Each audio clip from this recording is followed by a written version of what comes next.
ಭಾರತೀಯ ಕ್ರಿಕೆಟ್ ಅಂಗಳದಲ್ಲಿ ಮತ್ತೊಬ್ಬ ವಂಡರ್ ಬಾಯ್ ಉದಯಿಸಿದ್ದಾರೆ. ಕೇವಲ 15 ವರ್ಷದ ಪ್ರಾಯದಲ್ಲಿ ಇಡೀ ವಿಶ್ವವೇ ತನ್ನತ್ತ ತಿರುಗಿ ನೋಡುವಂತೆ ಮಾಡಿರುವ ಬಿಹಾರದ ಈ ಪೌರ ಈಗ ಟೀಮ್ ಇಂಡಿಯಾದ ನೀಲಿ ಜರ್ಸಿ ತೊಡಲು ಸಿದ್ಧರಾಗಿದ್ದಾರೆ. ಹೌದು, ರಾಜಸ್ಥಾನ್ ರಾಯಲ್ಸ್ ತಂಡದ ಸ್ಫೋಟಕ ಬ್ಯಾಟರ್ ವೈಭವ್ ಸೂರ್ಯವಂಶಿ ಅಂತಾರಾಷ್ಟ್ರೀಯ ಕ್ರಿಕೆಟ್ಗೆ ಪಾದಾರ್ಪಣೆ ಮಾಡಲು ಕ್ಷಣಗಣನೆ ಆರಂಭವಾಗಿದೆ. ಇನ್ನು ಬಿಸಿಸಿಐ ಮೂಲಗಳ ಪ್ರಕಾರ ಜೂನ್ 26 ಮತ್ತು 28ರಂದು ಐರ್ಲೆಂಡ್ನ ಬೆಲ್ಫಾಸ್ಟ್ನಲ್ಲಿ ನಡೆಯಲಿರುವ T20 ಸರಣಿಗೆ ವೈಭವ್ ಸೂರ್ಯವಂಶಿ ಅವರನ್ನ ಶಾರ್ಟ್ ಲಿಸ್ಟ್ ಮಾಡಲಾಗಿದೆ. ಒಂದು ವೇಳೆ ವೈಭವ್ ಮೈದಾನಕ್ಕಿಳಿದರೆ ಭಾರತದ ಪರ ಅಂತಾರಾಷ್ಟ್ರೀಯ ಕ್ರಿಕೆಟ್ ಆಡಿದ ಅತ್ಯಂತ ಕಿರಿಯ ಆಟಗಾರ ಎಂಬ ಹೆಗ್ಗಳಿಕೆಗೆ ಪಾತ್ರರಾಗಲಿದ್ದಾರೆ. ಕೇವಲ 15 ವರ್ಷ 3 ತಿಂಗಳ ಪ್ರಾಯದಲ್ಲಿ ಪಾದಾರ್ಪಣೆ ಮಾಡುವ ಮೂಲಕ ವೈಭವ್ ಅವರು ಸಚಿನ್ ತೆಂಡೂಲ್ಕರ್ ಅವರ ಸುದೀರ್ಘ ಕಾಲದ ದಾಖಲೆಯನ್ನ ಅಳಿಸಿ ಹಾಕಲಿದ್ದಾರೆ. ಅಲ್ಲದೆ ಶಫಾಲಿ ವರ್ಮಾ ಅವರ ಹೆಸರಿನಲ್ಲಿದ್ದಂಥ ಅತ್ಯಂತ ಕಿರಿಯ T20 ಪಾದಾರ್ಪಣೆಯ ದಾಖಲೆಯೂ ಕೂಡ ಮುರಿಯಲಿದ್ದಾರೆ. ಇನ್ನು ಮಾರ್ಚ್ 27, 2011ರಂದು ಜನಿಸಿದ ವೈಭವ್ ಬಾಲ್ಯದಿಂದಲೇ ಕ್ರಿಕೆಟ್ನಲ್ಲಿ ಅದ್ಭುತ ಪ್ರತಿಭೆ ತೋರಿದವರು.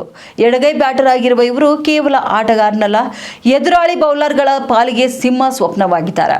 ಇನ್ನು 2026ರ ಅಂಡರ್-19 ವಿಶ್ವಕಪ್ನಲ್ಲಿ ಭಾರತಕ್ಕೆ ಕಿರೀಟ ತೊಡಿಸುವಲ್ಲಿ ವೈಭವ್ ಪ್ರಮುಖ ಪಾತ್ರ ವಹಿಸಿದ್ರು. ಅದರಲ್ಲೂ ಫೈನಲ್ ಪಂದ್ಯದಲ್ಲಿ ಅವರು ಬಾರಿಸಿದ 175 ರನ್ಗಳ ಇನ್ನಿಂಗ್ಸ್ ಇಂದಿಗೂ ಕೂಡ ಕ್ರಿಕೆಟ್ ಪಂಡಿತರ ಬಾಯಲ್ಲಿ ಗುಣಗಾನವಾಗ್ತಿದೆ. ಪ್ರಸಕ್ತ ಐಪಿಎಲ್ನಲ್ಲಿ ರಾಜಸ್ಥಾನ್ ರಾಯಲ್ಸ್ ಪರ ಆಡ್ತಿರುವ ವೈಭವ್ ಕೇವಲ 35 ಎಸೆತಗಳಲ್ಲಿ ಶತಕ ಸಿಡಿಸಿ ದಾಖಲೆ ಕೂಡ ಬರೆದಿದ್ದಾರೆ. ಜಸ್ಪ್ರೀತ್ ಬುಮ್ರಾ ಅವರಂತಹ ವಿಶ್ವದ ನಂಬರ್ 1 ಬೌಲರ್ ಎಸೆತಕ್ಕೆ ಸಿಕ್ಸರ್ ಬಾರಿಸುವ ಮೂಲಕ ತಮ್ಮ ತಾಕತ್ತು ಏನೆಂದು ತೋರಿಸಿಕೊಟ್ಟಿದ್ದಾರೆ. ಈ ಬಾರಿಯ ಐಪಿಎಲ್ನಲ್ಲಿ ವೈಭವ್ ಅವರ ಆಟ ಕೇವಲ ಆವೇಶವಲ್ಲ, ಅದು ಪರಿಣಾಮಕಾರಿ ಆಟವೂ ಹೌದು. ಅವರು ಈಗಾಗಲೇ ರಾಜಸ್ಥಾನ್ ರಾಯಲ್ಸ್ ಪರ ಅತಿ ಹೆಚ್ಚು ರನ್ ಗಳಿಸಿದವರ ಪಟ್ಟಿಯಲ್ಲಿದ್ದಾರೆ. ಇನ್ನು ಅವರ ಸ್ಟ್ರೈಕ್ ರೇಟ್ ಕೇಳಿದ್ರೆ ದಂಗಾಗ್ತಿರಿ. ಬರೋಬ್ಬರಿ 260ಕ್ಕೂ ಹೆಚ್ಚು ಸ್ಟ್ರೈಕ್ ರೇಟ್ ನಲ್ಲಿ ರನ್ ಚಲಿಸುತ್ತಿದ್ದಾರೆ.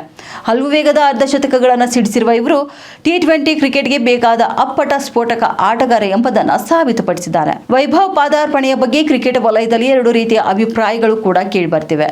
ಐಪಿಎಲ್ ಚೇರ್ಮನ್ ಅರುಣ್ ಧುಮಾಲ್ ಮತ್ತು ಮಾಜಿ ಕ್ರಿಕೆಟಿಗ ಇರ್ಫಾನ್ ಪಠಾಣ್ ಅವರು ವೈಭವ್ ಪಾದಾರ್ಪಣೆಯನ್ನ ಬೆಂಬಲಿಸಿದ್ದಾರೆ. ಪ್ರತಿಭೆಗೆ ವಯಸ್ಸಿನ ಮಿತಿ ಇರಬಾರದು, ಸಿದ್ಧರಿರುವಾಗ ಅವರಿಗೆ ಅವಕಾಶ ನೀಡಬೇಕು ಎಂಬುದು ಇವರ ವಾದವಾಗಿದೆ. ಆದರೆ ಕೆಲವು ಅಭಿಮಾನಿಗಳು ಪೃಥ್ವಿ ಶಾ ಅವರ ಉದಾಹರಣೆ ನೀಡಿ ಎಚ್ಚರಿಸುತ್ತಿದ್ದಾರೆ.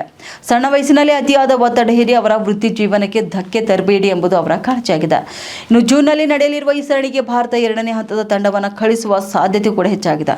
ಹಿರಿಯ ಆಟಗಾರರಿಗೆ ವಿಶ್ರಾಂತಿ ನೀಡಿ ವೈಭವ್ನಂತಹ ಯುವ ಪ್ರತಿಭೆಗಳಿಗೆ ವೇದಿಕೆ ಕಲ್ಪಿಸುವುದು ಆಯ್ಕೆ ಸಮಿತಿಯ ಉದ್ದೇಶವಾಗಿದೆ. ಒಟ್ಟಾರೆಯಾಗಿ ಜೂನ್ 26ರ ದಿನಾಂಕ ಭಾರತೀಯ ಕ್ರಿಕೆಟ್ ಇತಿಹಾಸದಲ್ಲಿ ಬಂಗಾರದ ಅಕ್ಷರಗಳಲ್ಲಿ ದಾಖಲಾಗುವ ಸಾಧ್ಯತೆ ಹೆಚ್ಚಾಗಿದೆ. ಇನ್ನು 15 ವರ್ಷದ ಈ ಪೌರ ಐರ್ಲೆಂಡ್ ನೆಲದಲ್ಲಿ ಅಬ್ಬರಿಸಿ ಸಚಿನ್ ತೆಂಡೂಲ್ಕರ್ ಅವರ ಹಾದಿಯಲ್ಲಿ ಸಾಗ್ತಾರೆಯೇ ಎಂದು ಕಾದು ನೋಡಬೇಕಾಗಿದೆ.